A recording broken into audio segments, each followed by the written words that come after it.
Salam sejahtera dalam Tuhan kita Yesus Kristus.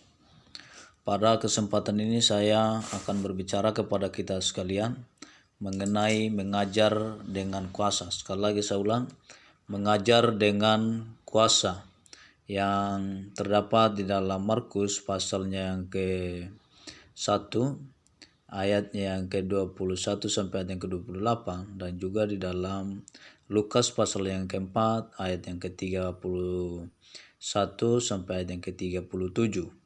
Nah, saudara-saudara yang diberkati oleh Tuhan Yesus Kristus, saya akan menyampaikan dengan tema atau dengan judul mengajar dengan kuasa. Nah, saudara-saudara, ketika Yesus dan murid-muridnya tiba di Kapernaum, pada hari Sabat Yesus beribadah dan mengajar. Nah, ahli-ahli Taurat juga beribadah pada hari Sabat dan mengajar. Kalau dilihat dari aktivitas Yesus dan ahli-ahli Taurat serta para rabi orang Yahudi tidak ada perbedaan. Yesus aktif beribadah, ahli Taurat pun aktif beribadah. Yesus aktif belajar kitab Taurat, para rabi pun aktif belajar sampai mereka mencapai gelar tertentu. Karena itu mereka disebut ahli Taurat. Yesus mengajar dan ahli-ahli Taurat pun mengajar, dan karenanya mereka disebut rabi. Tetapi firman Tuhan berkata, dalam pengajaran Yesus berbeda dengan ahli-ahli Taurat. Perbedaannya bukan pada bentuk dan metode pengajaran yang digunakan, tetapi kualitas atau bobot rohani yang terkandung dalam pengajaran tersebut. Yesus mengajar dengan wibawa ilahi, dan hal itu tidak terdapat dalam pengajaran ahli-ahli Taurat. Nah, itulah sebabnya firman Tuhan berkata, mereka takjub mendengar pengajarannya, sebab ia mengajar mereka sebagai orang yang berkuasa, tidak seperti ahli-ahli Taurat. Nah, yang pertama yang perlu kita pelajari adalah tentang ahli-ahli Taurat mengajar tanpa kuasa. Metode pengajaran ahli Taurat sangat bagus dan sistematis, namun tidak ada kuasa Allah yang menyertai pengajaran mereka. Hal tersebut disebabkan oleh beberapa faktor. Yang pertama, tidak ada atau tidak hidup sesuai dengan ajaran firman Tuhan, yang dimana terdapat dalam Matius pasal 23 ayat yang ketiga itu. Sebab itu turutilah dan lakukanlah segala sesuatu yang mereka ajarkan kepadamu, tetapi janganlah kamu turuti perbuatan-perbuatan mereka, karena mereka mengajarkannya tetapi tidak melakukannya. Nah, inilah yang bertolak belakang dengan apa yang mereka lakukan. Mereka tidak hidup sesuai ajaran firman Tuhan yang mereka sampaikan, sehingga dalam ayat itu memberitahukan kepada kita, bisa saja kita lakukan apa yang mereka ngomong, tapi tidak boleh kita lakukan apa yang mereka perbuat, karena perbuatan-perbuatan mereka tidak mengajarkan seperti yang mereka ngomong atau yang mereka sampaikan kepada kita. Dan yang kedua yang mereka lakukan adalah suka mencari hormat, pujian, dan popularitas bagi diri sendiri dan bukan Tuhan. Makanya di dalam Matius pasal 23 ayat yang ke-6 itu, mereka suka itu duduk di tempat terhormat, dalam perjamuan, dan di tempat terdepan di rumah-rumah ibadat. Hanya itu saja yang mereka lakukan, sehingga pengajaran yang mereka lakukan bukan lagi pengajaran yang berdasarkan apa kata Tuhan untuk memuji dan memuliakan Tuhan, tetapi yang mereka lakukan adalah suka mencari hormat, pujian, dan popularitas bagi diri mereka sendiri dan bukan Tuhan. Dan yang ketiga adalah isi pengajaran mereka bukan perintah Allah, melainkan adat istiadat manusia yang mereka lakukan. Nah, makanya saudara-saudara, ketika kita melakukan hal yang seperti ini, kita tidak boleh seperti yang mereka lakukan ini, bahwa isi pengajaran mereka bukan perintah Allah, melainkan adat istiadat manusia. Nah, di dalam Matius pasal yang ke-7 ayat 7 sampai ayat yang ke-8, mintalah maka akan diberikan kepadamu, carilah maka kamu akan mendapat, ketoklah maka pintu akan dibukakan bagimu. Karena setiap orang yang meminta menerima, dan setiap orang yang mencari mendapat, dan setiap orang yang mengetok baginya pintu akan dibukakan. Karena itu saudara-saudara, kita tidak boleh bermain-main dalam hal pengajaran. Kita harus mengajarkan apa yang dikatakan oleh Tuhan sesuai dengan firman Tuhan, sesuai yang Tuhan katakan dalam firman-Nya, dan kita tidak boleh melakukan yang tidak sesuai dengan apa yang dikatakan oleh Tuhan. Dan mereka tidak mengajar dengan kuasa karena pengajaran mereka bukan perintah Allah, melainkan adat istiadat manusia. Dan yang keempat adalah berdoa tanpa hubungan yang benar dengan Allah.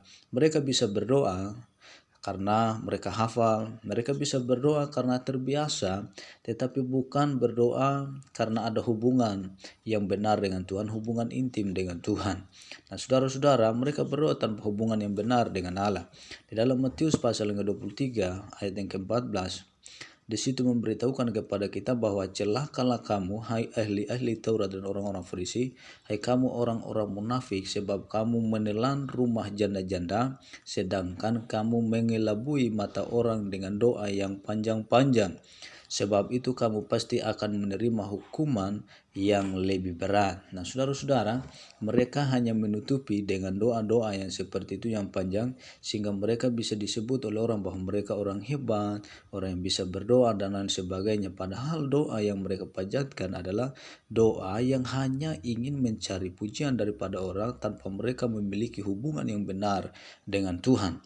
Dalam Matius pasal yang ke-6 ayat yang ke-7, lagi pula dalam doamu itu jangan kamu bertele-tele seperti kebiasaan orang yang tidak mengenal Allah.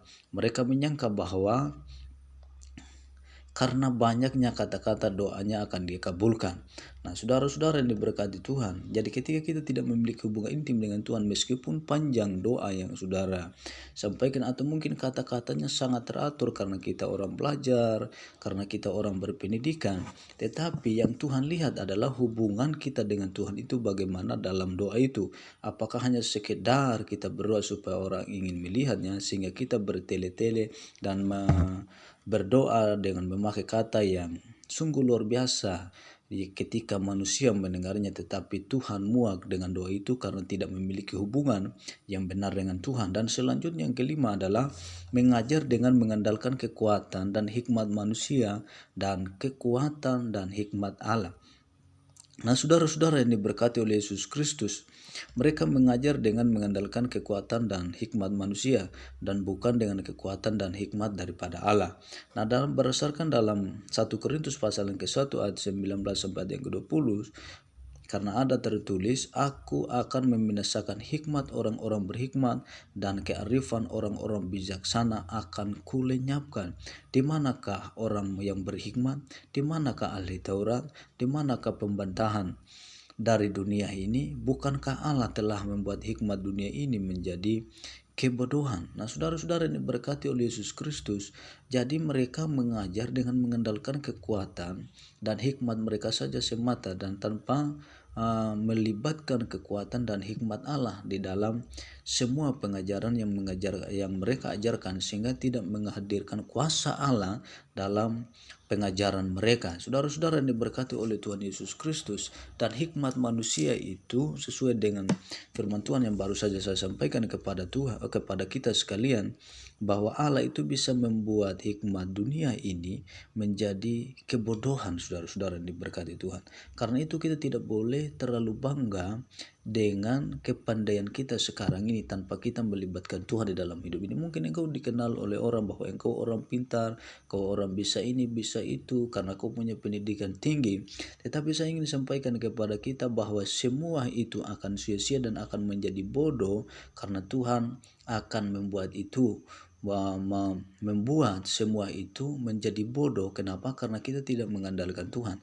Tetapi ingin saya sampaikan kepada kita, tapi kalau kita mau mengajar dengan mengandalkan kekuatan dan hikmat Tuhan, maka semua hikmat yang ada pada kita, Tuhan akan membuat itu menjadi sesuatu hal yang bermanfaat bagi orang lain, dan orang lain akan diberkati dari apa yang kita sampaikan.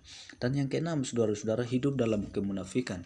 Yang mereka lakukan adalah hidup dalam kemunafikan, dan ini Tuhan tidak mau, saudara-saudara, di dalam kehidupan kita sebagai orang-orang yang percaya kepada Tuhan, berdasarkan dalam Matius pasal yang ke-23 ayat 20 7 sampai ayat yang ke-28, celakalah kamu hai ahli-ahli Taurat dan orang-orang Farisi, hai kamu orang-orang munafik, sebab kamu sama seperti kuburan yang dilabur putih, yang sebelah luarnya memang bersih tampaknya, tetapi yang sebelah dalamnya penuh tulang belulang dan pelbagai jenis kotoran. Demikian jugalah kamu, di sebelah luar kamu tampaknya benar di mata orang, tetapi di sebelah dalam kamu penuh dengan kemunafikan dan kedurjanaan. Nah, saudara-saudara, ini kita harus hindari hidup dalam kemunafikan yang seperti ini. Dan yang kedua adalah Kristus mengajar dengan kuasa. Nah, saudara-saudara, bagaimana Yesus hidup dalam untuk mendapatkan kuasa Allah ini, saudara-saudara. Yang pertama, menggenapkan seluruh kehendak Allah di dalam kehidupannya seperti yang terdapat dalam Matius pasal 8 15 sampai 17. Maka dipegangnya tangan perempuan itu, lalu lenyaplah demamnya, ia pun bangun dan melayani dia. Menjelang malam dibawalah kepada Yesus banyak orang yang kerasukan setan, dan dengan sepatah kata Yesus mengusir roh-roh itu dan menyembuhkan orang-orang yang menderita sakit. Hal itu terjadi supaya genaplah firman Tuhan yang disampaikan oleh para nabi Yesaya, dialah yang memikul kelemahan kita dan menanggung penyakit kita. Karena itu saudara-saudara, kita harus menggenapkan seluruh kehendak Allah di dalam kehidupan kita sehingga kuasa Tuhan itu bisa dinyatakan. Dan selanjutnya saudara-saudara, mendasarkan pengajaran kita atas kitab suci. Kita tidak boleh mendasarkan pengajaran kita atas kemauan kita semata-mata, tetapi kita harus mendasarkan pengajaran kita atas kitab suci supaya kita bisa mengajar dengan kuasa seperti yang Yesus lakukan. Dan yang ketiga yang Yesus lakukan adalah memiliki hubungan intim dengan Bapa, sehingga apa yang dikatakannya berdasarkan apa yang dilihat dan didengar dari Bapanya. Dan itu yang Yesus lakukan, saudara-saudara.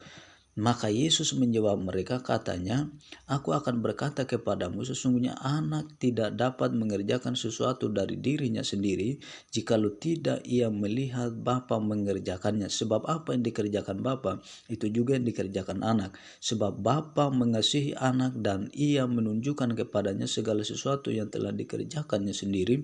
Bahkan ia telah menunjukkan kepadanya pekerjaan-pekerjaan yang lebih besar lagi daripada pekerjaan-pekerjaan itu, sehingga kamu menjadi heran. Aku tidak dapat berbuat apa-apa dari diriku sendiri. Aku menghakimi sesuai dengan apa yang aku dengar, dan penghakimanku adil, sebab aku tidak menuruti kehendakku sendiri, melainkan kehendak Dia yang mengutus aku. Dan itu yang Yesus lakukan, saudara-saudara. Penuh dengan Roh Kudus. Dalam Yohanes pasal yang ketiga ayat yang 34, sebab siapa yang diutus Allah, dialah yang menyampaikan firman Allah, karena Allah mengaruniakan rohnya dengan tidak terbatas dalam kehidupannya. Nah saudara, dalam Lukas pasal 4 ayat 1 dan ayat 14 memberitahukan kepada kita Yesus yang penuh dengan Roh Kudus kembali dari sungai Yordan, lalu dibawa oleh Roh Kudus ke padang gurun, dan kuasa Roh kembalilah Yesus ke Galilea, dan tersiarlah kabar tentang Dia di seluruh daerah itu, saudara-saudara. Jadi Yesus itu penuh dengan Roh Kudus waktu Dia ada di dunia ini. Nah saudara-saudara yang diberkati oleh Yesus Kristus, yang kedua dari bagian ini adalah Yesus, bobot pengajaran dan perkataan Yesus. Yang pertama, perkataannya itu penuh dengan kuasa. Makanya di dalam Lukas di situ memberitahukan kepada kita, maka takjub mendengar pengajarannya sebab perkataannya itu penuh dengan kuasa. Kenapa? Kenapa bisa penuh dengan kuasa? Karena dia mendengar apa yang dikatakan oleh Tuhan di dalam isi pengajarannya. Dan yang kedua, membuat pendengar itu takjub, saudara-saudara. Mereka takjub mendengar pengajarannya sebab ia mengajar mereka sebagai orang yang berkuasa, tidak seperti ahli-ahli Taurat. Mereka mengandalkan kekuatan mereka sendiri, mereka mengandalkan hikmat yang ada pada mereka. Tetapi Yesus, saudara-saudara, membuat pendengar itu takjub mendengar Dia, saudara-saudara, sebab ia mengajar mereka sebagai orang yang berkuasa, yang tidak seperti orang-orang ahli Taurat itu, saudara-saudara. Nah juga selalu baru dan menyegarkan, dan setiap pengajaran dan perkataan Yesus itu selalu baru dan menyegarkan semua pendengarnya, saudara-saudara. Mampu menaklukkan setan dan roh jahat. Dalam Lukas juga memberitahukan kepada kita, dan semua orang takjub, lalu berkata seorang kepada yang lain, katanya, alangkah hebatnya perkataan ini, sebab dengan penuh wibawa dan kuasa ia memberi perintah kepada roh-roh jahat dan mereka pun keluar, saudara-saudara. Jadi orang yang ada pada saat itu ketika melihat atau mendengar perkataan Yesus dalam pengajarannya, mampu menaklukkan setan-setan dan roh-roh jahat itu, dan semua orang yang ada pada saat itu takjub mendengar apa yang disampaikan oleh Tuhan dalam hal mengusir roh-roh jahat ini keluar. Dan yang ketiga, saudara-saudara, ketika pengajaran berlangsung dalam rumah ibadat, hadir seorang yang dikuasai oleh setan juga di tempat itu, saudara-saudara. Nah, setan ini berusaha mengacaukan suasana ibadah. Dan saudara-saudara yang diberkati oleh Yesus Kristus, nah, setan ini menyamar di balik kegiatan rohani. Rupanya saudara-saudara, tuh setan bisa mengacaukan sebuah ibadah yang dimana setan sudah memakai seseorang dan menyamar di balik kegiatan rohani itu.